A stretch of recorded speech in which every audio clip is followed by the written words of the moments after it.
Driving seat पर बैठे industries तथा कॉमर्स डिपार्टमेंट को इस वर्ष 1003 करोड़ रुपए आवंटित किए गए हैं। इसमें अच्छी खासी धनराशि जम्मू तथा कश्मीर डिवीजन में नए इंडस्ट्रियल एस्टेट के निर्माण में खर्च होगी। इंडस्ट्री डिपार्टमेंट हैंडीक्राफ्ट को बढ़ावा देने के लिए 2000 सेल्फ हेल्प ग्रुप की भी मदद करेगा। पिछले 1.5 साल में पारदर्शी तरीके से लगभग 11,000 से ज्यादा नियुक्तियां की गई हैं। इतिहास में पहली बार वंचित वर्गों के ऐसे लोग जिनका किसी से परिचय नहीं होता था, मेधावी विद्यार्थी अपनी योग्यता के आधार पर सरकारी नौकरी पा सके। इसके अलावा भी जो पद रिक्त हैं, लगभग 20,000 पदों को आइडेंटिफाई करके उनकी शीघ्र भर्ती करने का प्रयास हम कर रहे हैं। इस बजट में इंटरप्रेन्योर बनने के इच्छुक युवा बच्चे बच्चियों को आर्थिक सहायता मुहैया कराने के लिए और रोजगार सृजन करने के लिए 200 करोड़ रुपए का आवंटन किया गया। समाज कल्याण विभाग के कार्यक्रमों के लिए इस वर्ष 3,203 करोड़ रुपए का बजट आवंटित किया गया है। पिछले 1 वर्ष में समाज कल्याण विभाग ने विभिन्न योजनाओं के अंतर्गत 9 लाख लाभार्थियों तक विभिन्न सुविधाएं तथा पेंशन। नगर में ग्रीन स्पेस पर भी काम चल रहा है। इस साल के बजट में जम्मू कश्मीर में समावेशी सर्वस्पर्शी विकास की परिकल्पना और उसे पूरा करने के लिए संसाधन भी मुहैया कराए गए। मुझे विश्वास है कि एक मजबूत, आत्मविश्वास से परिपूर्ण तथा समृद्ध जम्मू कश्मीर के स्वप्न को हम सब मिलकर के हकीकत में तब्दील कर पाएंगे। आखिर में मैं अपनी बात खत्म करूंगा 2 पंक्तियां कहते हुए। उसके बाद जो आपके जहन में सवाल होंगे वो आप जरूर पूछिए। हमारे वित्त सचिव भी हैं, प्रमुख सचिव भी हैं, उसका जवाब देंगे। कोई नई जमी हो, नया आसमां भी हो, एक दिल अब उसके पास चले, वो जहां भी हो, महबूब वो कि सर से कदम तक खुलूस हो, आशिक वही जो इश्क से कुछ बदगुमा भी हो। बहुत बहुत धन्यवाद। कनेक्टिविटी, हर घर नल से जल, एजुकेशन, चाहे वो स्कूल एजुकेशन हो या higher education, new education policy को पूरी तरह से लागू करना, यूथ, टूरिज्म, हेल्थ तथा मेडिकल एजुकेशन, स्पोर्ट्स, इन सभी क्षेत्रों पर आधारित है।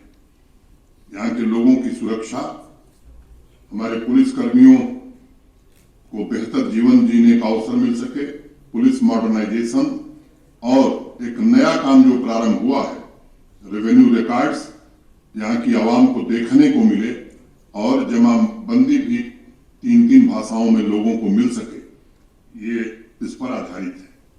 मैंने बात की ग्रास रूट डेमोक्रेसी की। 1313 करोड़ रुपए पंचायती राज संस्थानों और अर्बन लोकल बॉडीज को दिए गए। जो 3 टियर सिस्टम हमने पंचायती राज का यहाँ प्रारंभ किया है, वो नहीं होता है। रेवेन्यू में बहुत सारी वो कॉम्पोनेंट होते हैं जो जिसको आम जनता से बहुत फायदा मिलता है।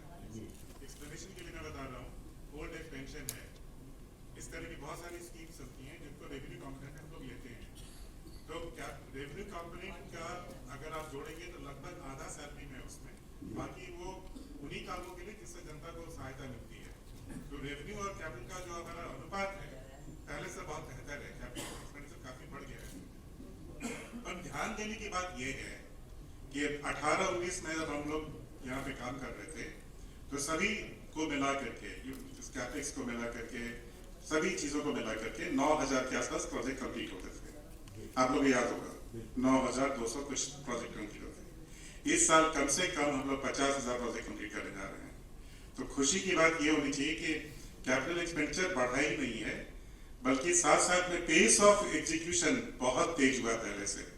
और एक चीज और मैं बोलना चाहूंगा, वो सब की कंपेंडिंग कश्मीर की आवाम की जरूरतों और आकांक्षाओं, नीड्स एंड एस्पिरेशंस को पूरा करने वाला है। और जम्मू कश्मीर प्रशासन की जो प्रतिबद्धता है, पीस को लेकर के, प्रोग्रेस को लेकर के और प्रॉस्पेरिटी को लेकर के, उस संकल्प को भी दोहराता है। प्राथमिक रूप से अगर कहा जाए तो ये ग्रोथ ओरिएंटेड बजट है और सभी पहलुओं का ध्यान रखते हुए एक तारतम्य बैठाने की कोशिश इस बजट में की गई। और अगर इसके लक्ष्य की बात मैं करूं तो हर क्षेत्र का आर्थिक विकास इस बजट का मुख्य लक्ष्य है। अब अनेक लोग हैं, अनेक प्रकार की बातें कहते हैं, कुछ भ्रम भी फैलाने की कोशिश होती है, लेकिन मुझे लगता है कि अब उनको आत्ममंथन और आत्मचिंतन करने की जरूरत है।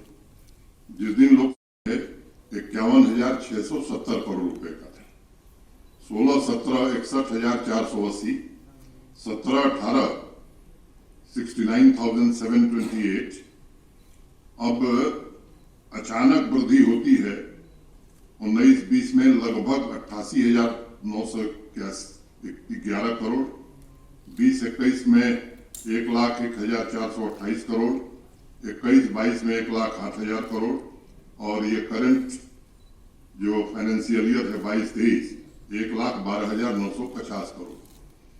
माने जब जम्मू कश्मीर लद्दाख मिला करके एक राज्य था तो लगभग एक बड़ा परिवर्तन, दुगुना बजट जम्मू कश्मीर यूटी का केवल हो गया है। इस बात को समझने की आवश्यकता है। मोटे तौर पर अगर मैं कुछ दो के जम्मू कश्मीर की 1.25 करोड़ नागरिकों के कल्याण के लिए, उनकी आकांक्षाओं और जरूरतों को पूरा करने के लिए समावेशी विकास की दिशा में हमारे प्रशासन के संकल्प को परिलक्षित करेगा।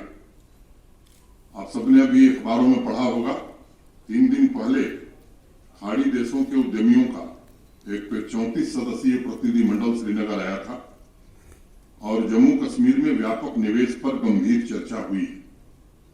मुझे ये बताते हुए प्रसन्नता है कि आज की तारीख तक 27,000 करोड़ रुपए के निवेश के प्रस्तावों को हमारे इंडस्ट्री डिपार्टमेंट ने मंजूरी दे दी है और उन्हें जमीन भी आवंटित कर दी गई।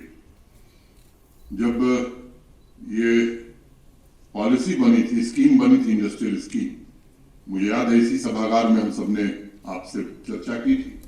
उस समय हम सबका अनुमान था कि 25,000 करोड़ के आसपास का इन्वेस्टमेंट आएगा।